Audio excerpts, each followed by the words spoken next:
Hi, I'm Justin Conway. I'm a Microsoft Excel expert, and I'm going to show you how to save a PDF file as an Excel document.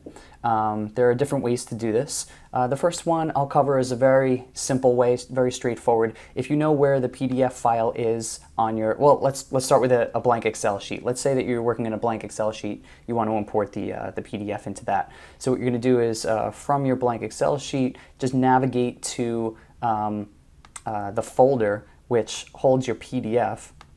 For me, I have that open up here, and I'm gonna want to take this Ogive chart, this PDF, and insert it into this document. All I have to do here is click and drag, and as you can see, the PDF has actually just been copied to the Excel sheet.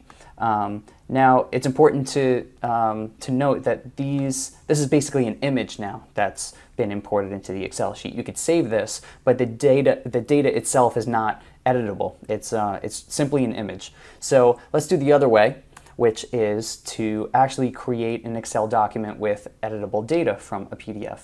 What you'd want to do for that is first select your, or open, I should say, your PDF.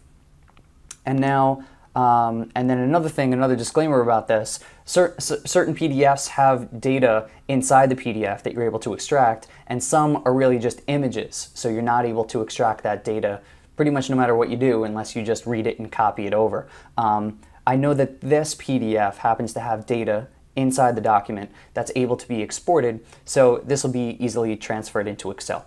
And what you would do is go to File, Save As, and it'll give you the option for Spreadsheet. Then select the type of Microsoft Excel spreadsheet that you'd like to export to. Select the name, and I'll pop my name in there, and I'll save it to the desktop for easy access. And if I navigate over to the desktop, we can see that it's been created right here, Ogive chart. And now you can see the data is all extracted from the PDF and in Excel format. That's how to change a PDF document to Excel format. I'm Justin Conway. Hope you enjoyed. Thanks.